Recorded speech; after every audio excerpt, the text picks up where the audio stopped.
안녕하세요. 저는 30대 후반 여성입니다. 모든 때가 있다는 말이 있죠. 나이가 아니라 마음의 결심이 순간이라고 생각돼요. 전 늦게라도 공부를 시작한 직장인이었어요. 꾸역꾸역 공부를 하면서 꿈에 여과하지 않았는데 현실 때문에 포기했다가 다시 도전한 케이스였죠. 처음 다니는 회사는 평범했지만 큰 불만은 없었어요. 그래도 꼭 이루고 싶은 게 있어서 다시 공부를 시작했죠. 확실히 쉽지 않더라고요. 회사 업무도 쉽지 않은데 밤에 공부까지 하려니 힘든 상황에 처해 있었지만 인내심을 잃지 않았어요. 그렇지만 제 의지도 중요했지만 어릴 때 사고로 돌아가신 아빠와 함께한 기억은 소중하지 않아요. 엄마 혼자서 저를 키워주셨죠. 아빠는 얼굴을 기억하기 어려울 정도로 어린 시절에 사망하셨고, 엄마는 힘든 환경에서 제게 돌봄을 주시면서 역시 많은 어려움들을 겪으셨어요. 아기였던 저에게 환한 미소를 지으며 안아주시던 아빠의 모습은 사진 속에서만 볼 수 있었죠. 하지만 실제로 우리에게는 그런 행복한 일상이 없었어요. 엄마는 힘든 상황에 처해져서 노점상을 하며 돈을 벌어오셨어요. 나중에는 작은 가게를 여러 가게를 이끌어 가시기도 했지만 그럼에도 엄마는 많은 힘든 상황을 겪으셨어요. 상인에게 속여 저희에게 손해를 입힐 때도 있었고 배달 받아온 채소를 되돌리는 등의 어려운 상황들도 많이 겪었죠. 가게를 2번 정도 옮겼는데 사기를 당한 경우도 있었습니다. 법대로 하라는 대로 엄마를 협박한 사람도 있었고 별의별 어려움을 다 겪은 적이 있어요. 아줌마, 이런 식으로 장사를 하면 어떡해요? 전에 가져간 물건들 다 썩어버렸어요. 가져간 시금치도 시들어서 버렸고 피망이나 다른 것들도 다 썩어서 버렸으니까. 돈을 내놔, 내 돈을 갚아라고 하며 통장님께 협박을 하는 사람도 있었습니다. 희귀한 것도 몇 번째예요. 번번이 싱싱하다면서 가져가 놓고 왜 이러시죠? 속까지 일일이 확인해 본 건 나도 보고 여기 선영이의 엄마도 봤는데 너무 심하네요. 게다가 이번에 들어온 물건들은 다들 시원하고 달달하다고 하던데 진짜 썩은 건 맞아요. 가져와서 한번 보세요. 그것을 다 돈으로 물어내라니까요. 해도 너무 하시네요. 그러면 저가 거짓말하는 거예요. 여기서 장사 안 하고 싶어. 제가 꼬투리를 잡으면 당신은 여기서 장사를 못해요. 어디서 파락파락 대답을 하고 사람을 거짓말쟁이로 만들어 제가 구청에 신고해서 당신이 장사를 못하게 할 거예요. 사람을 별거지로 보고 있어서 제 동생 중에 변호사도 있는데 이게 왜 이러는 거죠? 먹지도 못할 채소를 떼어다가 비싼 돈 주고 팔고 제가 콩밥을 먹고 싶어요. 통장님. 고쳐주세요. 잘못한 저를 용서해주세요. 그러니까 그런 무서운 말은 하지 말아주세요. 가세요. 그냥 저가 한 말을 모두 취소하겠습니다. 엄마는 원래 술을 마시지 않는데 그런 날에는 소주를 드셨죠. 소주라도 마셔야 잠이 온다고 하셨던 것 같아요. 어느 날 밤에 깨보니까 엄마가 우고 있더라고요. 그래서 못 살겠다고 원통하고 분해서 못 살겠다고 하더라고요. 안안하다고 하며 무시하고 못 배웠다고 무시하고 법이 있어도 무슨 소용이야. 내 말은 아무도 듣지 않잖아. 이 세상은 무슨 모양이길래. 제게도 가슴이 아팠습니다. 엄마가 저에게 이렇게 말씀하셨어요. 현정아, 엄마는 못 배웠지만 너는 공부를 많이 해서 꼭 좋은 직업을 얻도록 해야 해. 돈이 없어 무시당하는 것보다 더 억울한 게 뭔지 알아? 무식해서 뭘 몰라서 당하는 게 더 비참한 거야. 돈도 중요하지만 사람으로서 아는 게 많아야 돼. 엄마처럼 무시당하면서 살지 말고 확실한 직업을 가지고 당당하게 살아. 무슨 말인지 알겠지? 엄마는 한임의 친구 같았어. 항상 나에게 공부를 많이 해서 당당하게 살라는 말을 자주 했어. 어린 나이에도 엄마가 힘든 게 뭔지 알았어. 비싼 학원에 다니지 못해도 내가 할 수 있는 범위에서 열심히 공부했어. 대학에 다니면서 생각이 좀 달라졌어요. 엄마는 법이 당신을 지켜주지 못했다고 생각했지만 전에는 반대로 약자들이 보호를 받기 위해 법이 필요하다는 생각을 했어요.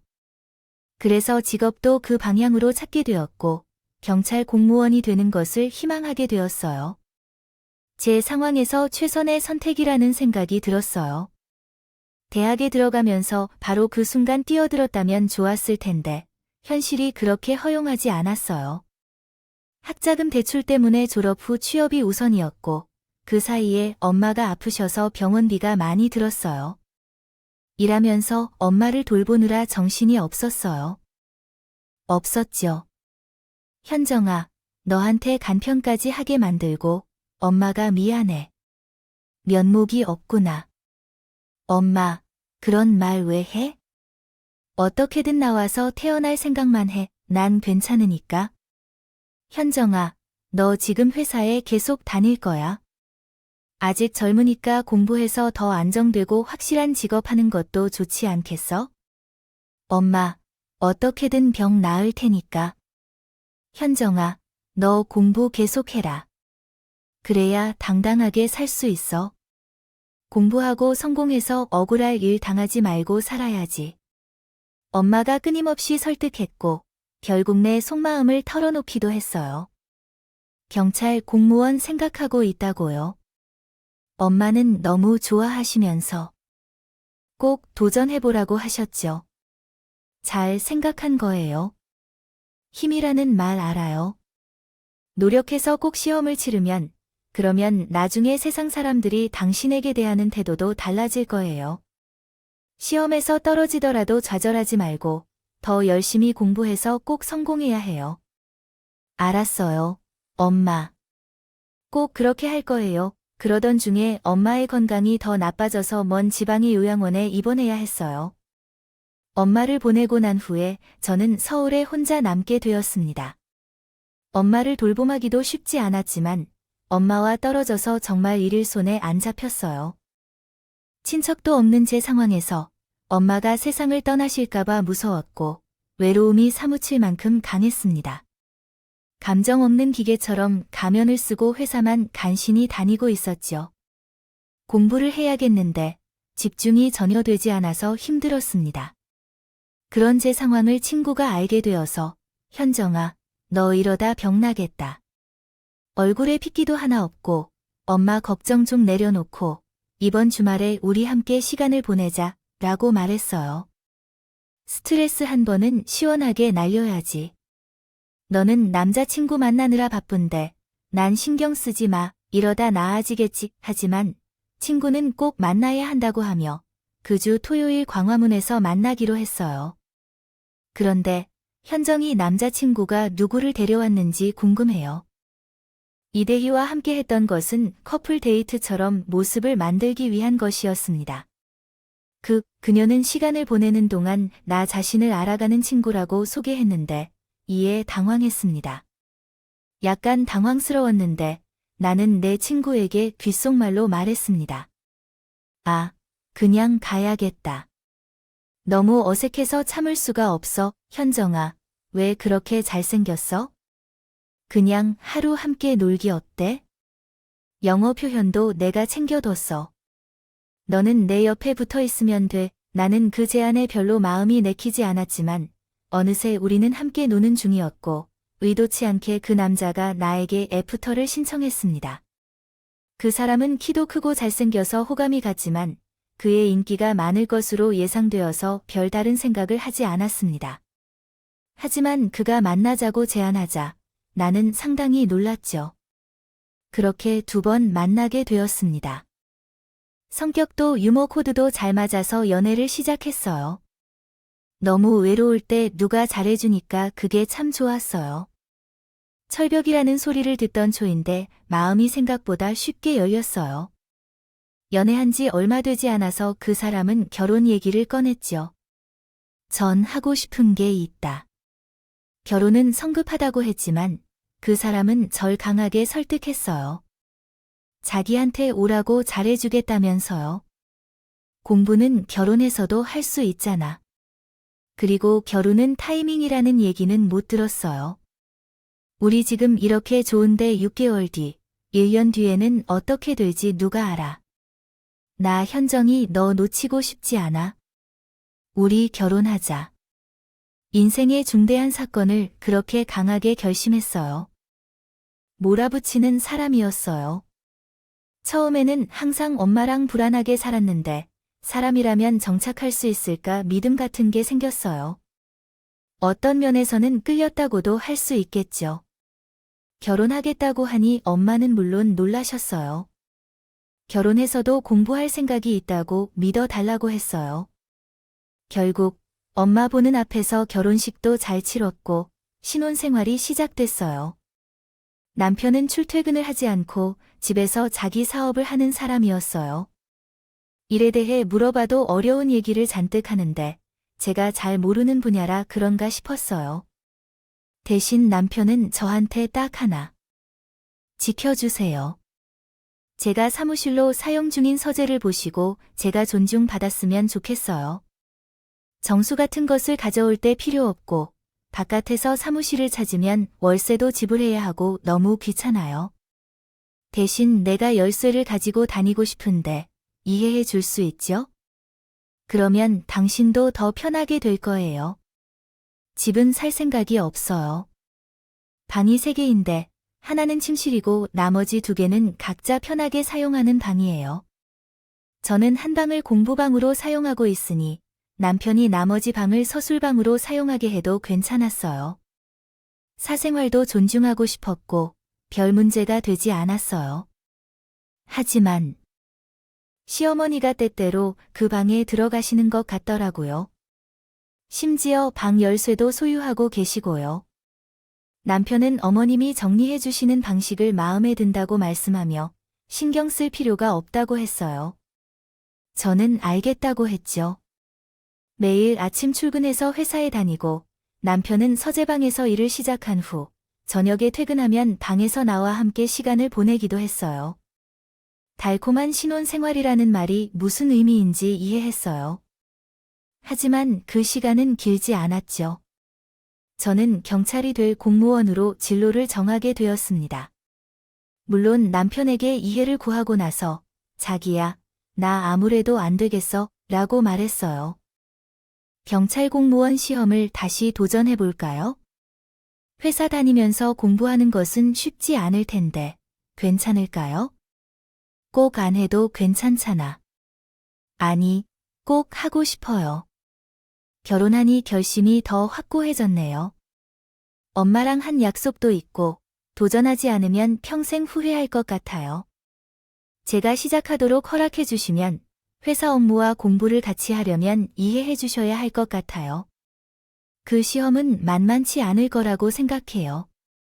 경쟁률도 엄청 높고 공부도 쉽지 않지만 그래도 도전하겠다면 막지는 않을게요. 근데 현정아, 마음을 비우고 공부하는 것이 하늘의 별 따기 수준일지도 몰라. 공부도 재능이라는 말을 모르고 가끔 어머니가 잔소리할 텐데 괜찮을까? 시어머니는 제가 공부한다고 하니 건강해지고 가정에 소홀해진다고 생각하셨어요. 그래도 제가 설득해서 합격하면 다 같이 좋은 시간을 보낼 텐데 오래전부터 하고 싶다고 말씀드렸어요. 그렇게 시작하기도 했죠. 퇴근하고 나서 저녁을 대충 먹고 바로 공부방에 들어가서 열심히 준비했어요. 2번의 시험을 봤지만 속상하게도 2번이나 맞지 않았죠. 어찌 보면 당연한 결과였습니다. 회사 업무를 하다 보니 아내의 역할과 며느리의 역할을 동시에 해야 했기 때문에 눈이 핑핑 돌더라고요. 현정 씨, 점심 먹으러 가자. 어묵 좋아요. 눈이 왜 그렇게 빨개지고 팅팅하고 붓기까지 나고 어제 잠을 못 잤어요. 네, 제가 뭐 공부하는 게 있어서요. 오늘 컨디션이 너무 안 좋네요. 전 나중에 먹을게요. 다녀오세요. 아유, 회사에 또 힘든데 공부까지 하면 건강도 챙기면서 해야겠네요. 이러다 큰일 날 것 같아. 죽이라도 사다 줄까? 괜찮아요. 다녀오세요. 점심시간에는 밥 대신 잠을 선택할 정도로 피로가 쌓였어요. 코피도 쏟고 지하철에서 기절한 적도 있죠. 거울을 보면 한 10년은 늙은 제 얼굴이 보였어요. 그런데 시험에 2번이나 실패했을 때 정말 마음이 괴롭더라고요. 사실 친정 엄마를 만나러 가는 것조차 민망했어요.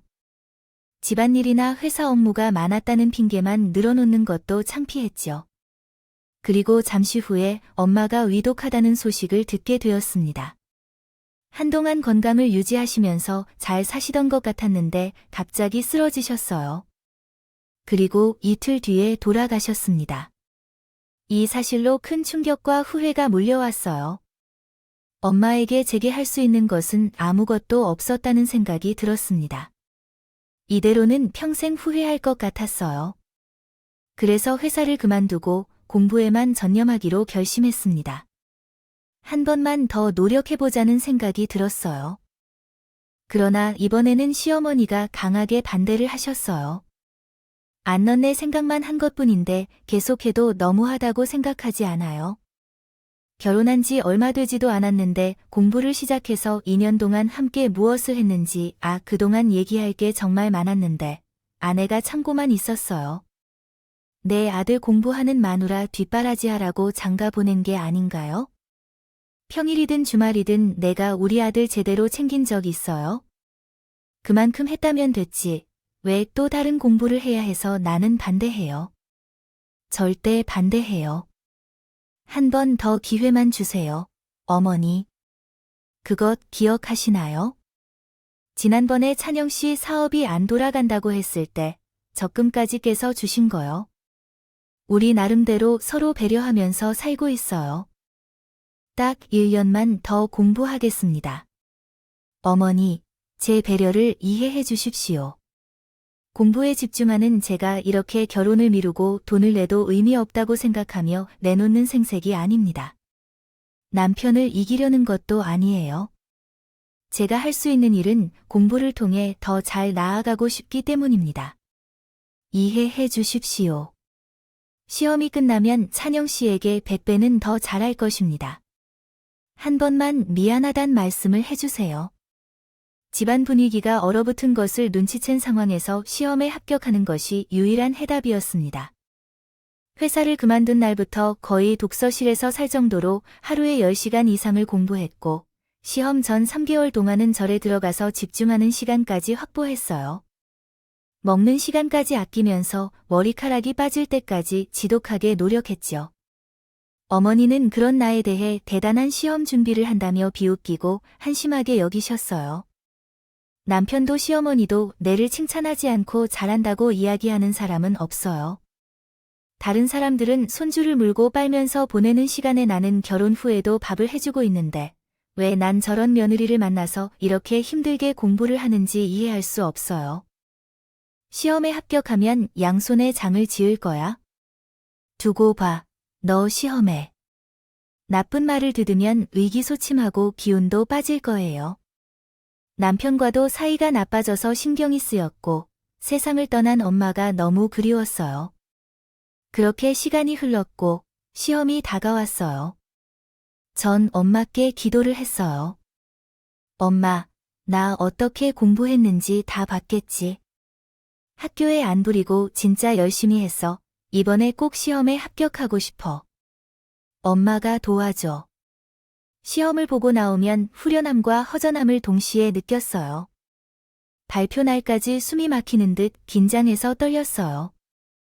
남편과 시어머니 앞에서는 아무렇지 않은 척을 했지만 너무 긴장되어 떨렸어요. 결전의 날이 다가왔고 발표 시간이 점점 다가오자 전심호흡을 하며 컴퓨터 앞에 앉았어요.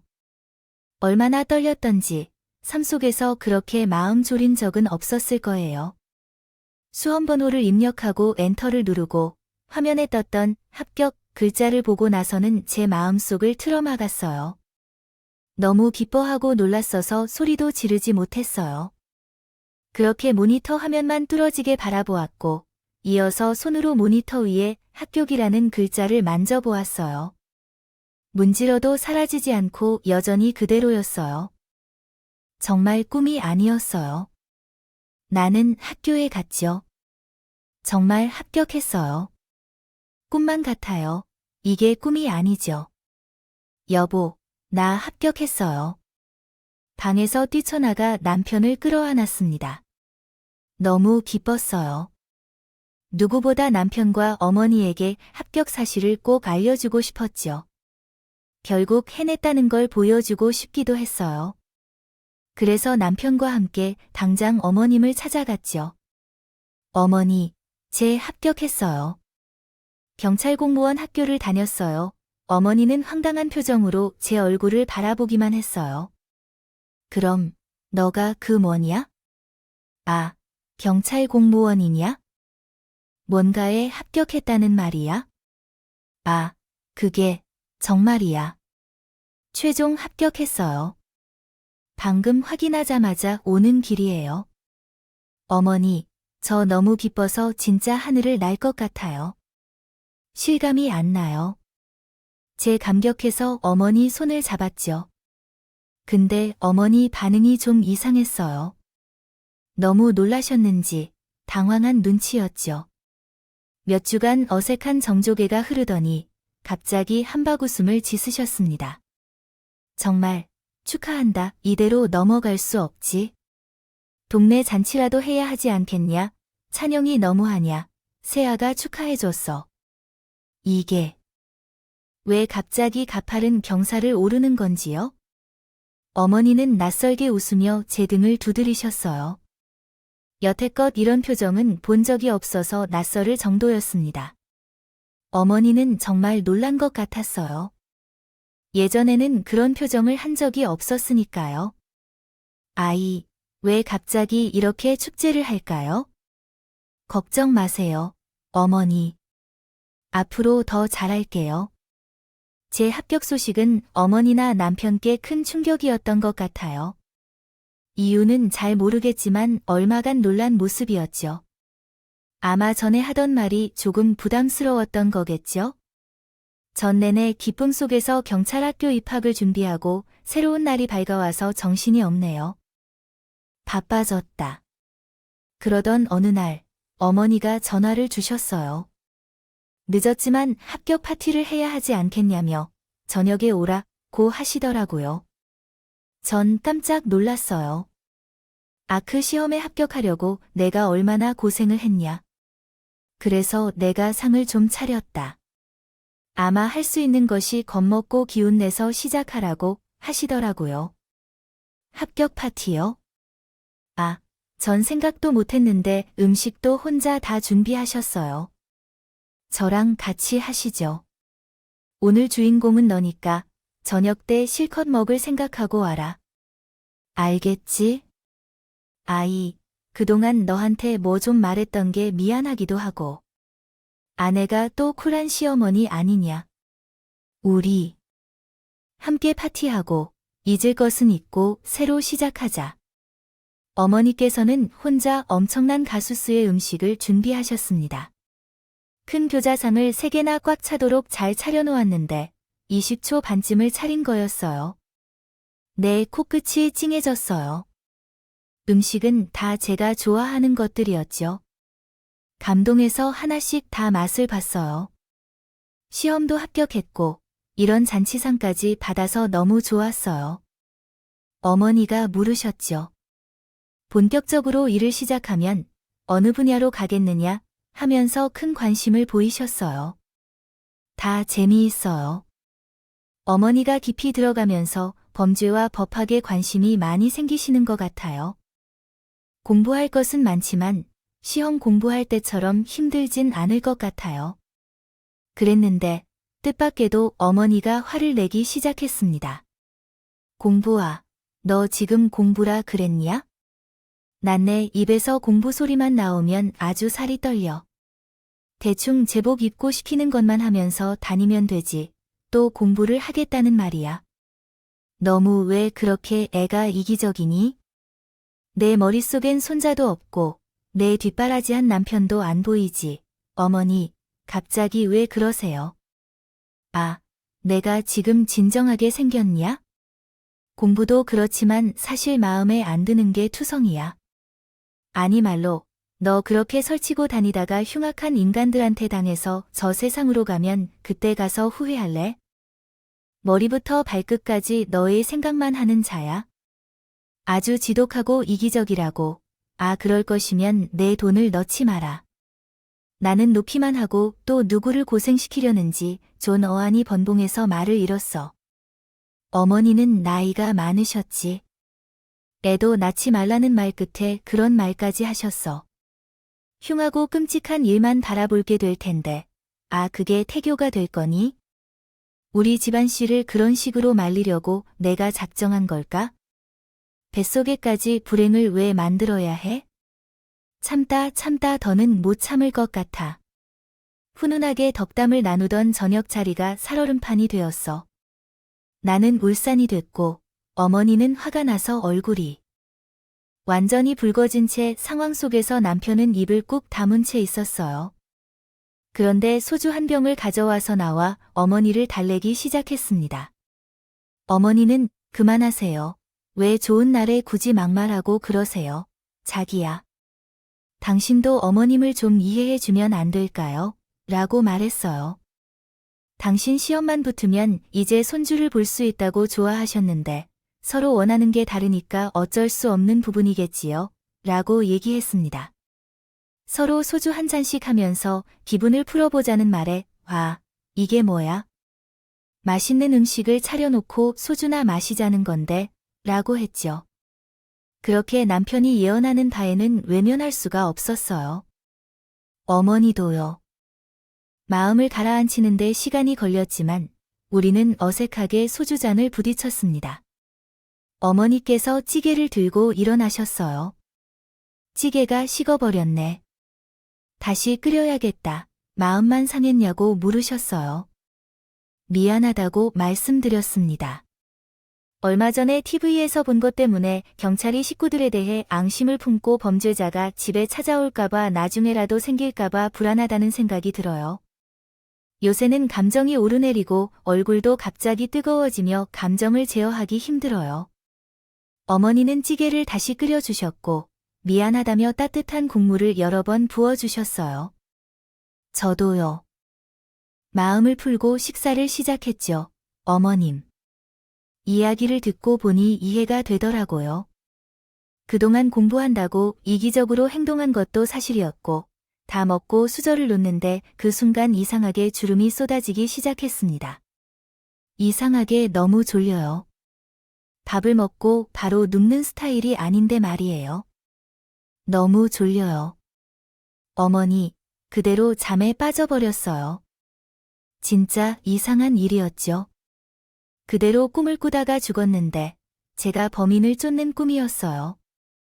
담벼락을 넘어서 도망치는 범죄자가 보였고 전 소리를 지르면서 쫓아갔어요. 그 순간 꿈이란 걸 깨달았고 잠에서 깨었죠.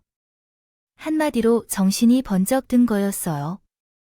비몽사몽한 상태에서 눈을 뜨려고 하는데 불이 다시 켜졌어요. 불이 꺼져 있고 어두웠습니다. 이렇게 오랫동안 잤나 모두가 잠든 새벽인가 하는 생각이 들었습니다. 시계를 보려는데 목소리가 들려왔어요. 제가 방에 누워있고 시어머니와 남편은 거실에 계셨죠. 잠은 깼지만 이상하게 몸이 무겁고 쉽게 일어나지 않았어요. 그 상태에서 의식만 돌아온 채 둘의 대화를 듣게 되었습니다. 그러나 대화 내용이 이상하게 전개되고 있었어요. 시어머니가 걱정스러운 목소리로 남편에게 물었어요. 만약 제가 사이버 수사팀에 들어간다면 어떻게 되는 거지? 우리가 했던 일이 적발된다면 어떡하죠? 혹시나라도, 경우에 따라서라도 어떻게 할까요? 기회는 지금뿐이니까, 정신 차려. 어떻게든 수습기간에 문제를 만들어야 하니까. 나도 불안해 죽겠어, 엄마. 일단 무단 결근부터 하게 해야지. 계속 잠들게 해서 못 나가게 하는 게 중요해. 한 3일이면 잘리겠지. 그것부터 알아보고 정아한테 사람 써서 다른 방법 찾아보자. 몸에 뭐 문제라도 생기면 어차피 끝나는 거 아니냐. 어쨌든 마가 우리 살 길이 먼저야. 쟤는 왜 하필 경찰 공무원에 붙어서 이렇게 일을 복잡하게 만들어. 멍청한 줄 알았는데 똑똑해서 깜짝 놀랐다니까. 그러니까 내가 진작 말을 했잖아. 너는 왜 엄마 말을 안 듣고 일을 해? 지경까지 오게 했어요. 현종이 거 시험에 붙을 줄 정말 몰랐단 말이야. 공부도 설렁설렁하는 것 같았는데 막판에 독해질 줄 누가 알았겠어. 아깝네, 정말. 눈물이 흘렀어요. 저런 사람들을 가족으로 알고 있었나. 기가 막혔죠. 그날 이후로 집은 제게 수사 현장이 돼 버렸어요. 수시로 경쾌를 늦추지 않았고 아는 지식을 총동원해야 했습니다. 그동안 공부한 것들을 가족에게 썼다는 사실이 적을 팠지만 슬퍼하고 있을 수만은 없었어요. 남편이 건네는 모든 음식과 물도 경계에서 먹어야 했어요. 먹는 척하면서 흘리고 엎었죠. 눈치채지 못하게 하느라 더 신경을 써야 했어요. 그리고 대수롭지 않게. 여기 있는 것들이 단서처럼 눈에 들어오기 시작했습니다. 특히 남편이 문을 잠그고 사용하던 컴퓨터를 보고 싶다는 생각이 들었어요. 분명히 뭔가가 있을 것 같았죠. 그는 평범한 사업을 한다고 했지만 정말로 그게 사실이라면 결혼 생활 내내 숨길 일도 없었죠. 어느 날 남편이 영양제와 물을 들고 저에게 주었어요. 너무 다정한 표정과 목소리로 걱정한다는 듯이 말했거든요. 내가 이번에 영양제를 주문했거든. 앞으로 바쁠 텐데 몸부터 만들어야지. 종합 비타민이야 최대한 섭취하기 편한 걸로 골랐어. 언제 이런 걸 준비했어? 고마워. 잘 먹을게. 전 먹는 척하고 했어요. 금방 화장실에 갔다가 양치하려고 하는 척하면서 뱉는 다음 남편이 약을 엄숙히 준 코코넛 물을 다른 컵에 따라서 가져다 줬다. 남편은 내가 모든 것을 다 알고 있다는 걸 완전히 알지 못하고 방심하고 있었다. 그래서 자기야, 좋은 건 나 혼자 먹어도 돼. 내가 당신한테 준 준비가 있는데 이걸 한번 보라 하면서 뜯지 않은 새 영양제와 함께 물을 주었다. 남편은 고마워 하며 내가 준 영양제를 뜯어 입에 넣고 물을 마셨다. 그런데 난 내가 준 물인 줄도 모르고 벌컥벌컥 마셔서 수면 유도제를 얼마나 마셨는지 알지 못하는 채 의자에 앉아서 금방 잠들었다. 그래서 나는 남편 방을 따라서 들어가서 흔적을 찾다가 모든 곳을 뒤져봤다. 충격적인 사실을 알게 되었어요. 알고 보니 남편과 시어머니가 메신저 피싱이라는 범죄에 가담하고 있었던 것이었어요. 주로 노인들을 대상으로 돈을 갈취하여 집을 살며 재산을 쌓고 있던 거였습니다. 이렇게 인간다운 행동을 범하는지 절대 용서할 수 없어요. 정말 치가 떨렸어요. 남편과 시어머니가 다른 사람의 평생의 수고로 얻은 돈을 갈취하며 편하게 살고 있었던 것이었어요. 모든 것이 너무 끔찍하게 느껴졌어요. 저희 부부는 결혼할 때부터 경제적으로 풍족하게 살아왔었죠. 남편이 신혼집을 마련하고 최근에 시어머니도 고급 빌라로 이사를 했었어요. 저 또한 그들과 함께 호화롭게 살았으니요. 죄책감이 너무 커지고 있어요. 갑자기 교수님의 말씀이 떠올랐어요. 범죄에 성공한 사람들은 그 짜릿함을 다시 느끼기 위해 점점 더한 짓도 아무렇지 않게 하게 된다는 거예요. 남편과 시어머니는 계속해서 많은 사람들의 돈을 빼앗았던 사실을 깨달았어요. 그 순간에는 친정 엄마의 모습도 떠올랐어요. 돈 때문에 가슴을 주며 통곡하던 그 모습, 그리고 속은 사기로 인해 당했던 일들이 주마등처럼 스쳐 지나갔어요. 화가 나서 견딜 수가 없었어요. 마치 벼락이 한 번 친 것처럼 정신이 번쩍 들었어요. 이 문제는 우리 가족끼리만 감출 수 없는 문제였어요. 그대로 방치하면 더 많은 피해자들이 나올 것 같았어요. 잠든 남편을 경찰에 신고했습니다. 컴퓨터를 방해한 자료도 증거로 제출했죠. 모든 일이 순식간에 처리되었고 제가 곧바로 어머니를 찾아갔어요. 그때 찬영이는 그 사람이 경찰에 송치되었다고 해요. 뭐야, 당신 지금 그 얘기가 무슨 소린가요? 우리 아들이 왜 경찰서에 가 있는 거야? 어머니, 알다시피 공범이면서 이렇게 모르는 척하면 안 돼요. 왜 이렇게 사람을 납치했니? 당신 우리 찬영이에게 왜 그런 짓을 한 거야? 이 나쁜 행동은 은혜로 갚아야 합니다. 자수하세요. 그것이 생존의 길입니다. 저는 냉정함을 잃지 않고 어머니를 설득해 자수하도록 했습니다. 현실을 받아들이더라도 어머니가 자발적으로 죄를 고백하도록 했어요. 인정했으면 싶었지만 그건 제 욕심이었어요. 너만 아니었으면 너 몇 명은 며느리로 들어오지 않았을 텐데. 찬영이랑 내가 떵떵거리며 잘 살았어. 되지 않는 공부를 하겠다고 설치했더니 경찰 시험에 덜컥 붙어버려. 그날부터 찬영이랑 나는 얼마나 불안하고 힘들었는지 알아? 너와 우리는 악연이야. 내 아들 세우랑 자기만 들고 이제 나보고 자서 하라고 하는 백만 박한 거란 게 너가 그러고도 찬영이와 와이프라고 내 며느리냐고 하는 게 너무 싫어. 내가 왜 자수를 해야 하는 거야 나쁜 건데. 도무지 말이 안 통해요. 끝까지 자수하기 싫다며 재탄만 하는 어머니 때문에 전 이성을 잃었어요. 전 어머니를 그토록 아끼는 게 도자기와 장식품을 다 깨버렸어요. 당신들이 인간이야. 남이 뼈 빠지게 모은 돈 빼둬서 잘 먹고 잘 살면 다냐고 몰라서 속아서 돈을 뺏긴 사람들의 심정을 한 번이라도 생각해 봤어요. 당신들은 악마야. 세상에서 없어져야 할 악마라고. 어떻게 그런 잔인한 짓을 할 수가 있어요? 착한 사람들의 인생을 송두리째 망가뜨려 놓고 자기들만 잘 먹고 잘 살면 다야. 분통이 터져 견딜 수가 없었어요. 전 비싼 그릇에 조명 같은 것도 산산조각 내버렸습니다. 당신들이 나에게 잠 오는 유도제가 아니라 더한 것도 먹이려고 했잖아. 아니야. 교통사고를 일으켜 나를 주저앉게 해서 좋아한 거지. 하려는 계획도 다 들은 것 같아요. 나 당신들은 끝까지 어떻게 사나 볼 것인가요? 남의 눈에 피눈물 나게 하고 그 끝이 어떤지 죽는 날까지 지켜볼 거라고 시어머니는 고집을 부려 자수할 타이밍도 놓치게 되었죠. 결국 양손에 포박이 되어 경찰서로 가게 되었고 사건의 전말이 모두 드러났습니다. 남편과 시어머니 두 사람이 함께 일한 주식은 10명 정도가 일하는 피싱 업체였어요. 이들이 사기친 돈만 해도 140억에 달하는 정도였죠. 그 죗값 다 자기들한테 돌아오는 것도 모르고 돈을 쉽게 벌어 좋아했던 것 같아요. 사회에 해를 끼치는 쓰레기 같은 인간들이었습니다.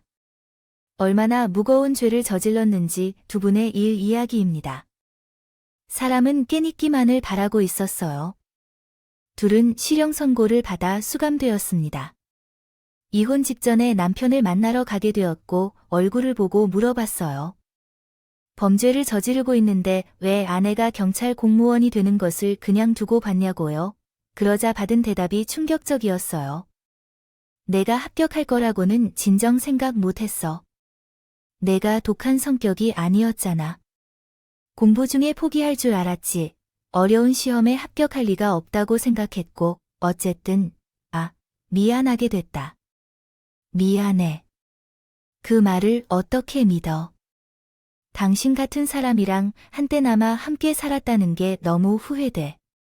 시간을 되돌릴 수 있다면 억만금을 주더라도 되돌리고 싶다고, 옥에서 철저히 반성하며 생활하고 싶다고. 나와서 사기칠 생각하지 말고 각오해라. 당신들은 어떻게 사는지 끝까지 지켜보겠어요. 평생 속지 않은 마음으로 살아가겠어요. 결국 난 남편과 이혼하게 되었고 그 악마 같은 부자와의 인연은 끊겼어요. 이를 겪으며 하나를 깨우치게 되었어요. 앞으로 더 얌전한 경찰이 되고 싶었어요. 가족의 범죄를 신고했다는 사실을 알게 되자 경찰들은 용기를 내도록 격려해 주셨어요. 교수님들도 내 결심을 흔들리지 않도록 많이 도와주셨어요. 난 지난 일에 대한 후회 없이 더는 과거를 묻지 않고 지금의 직분으로 경찰이 되어 더 깨끗하게 살고 싶어요. 하늘에 계신 어머니에게 부끄럽지 않은 딸이자 경찰로서 모범이 되고 싶습니다. 앞으로는 많은 일이 있겠지만 의연하게 나아가고 싶습니다. 경찰로서 좋지 않은 모습들이 많이 비춰지고 있지만 저도 최선을 다해야겠습니다. 이야기를 들어주셔서 감사합니다. 지금까지 커피앤톡이었고 오늘도 끝까지 함께 해주셔서 감사합니다. 다음 영상에서 또 만나겠습니다.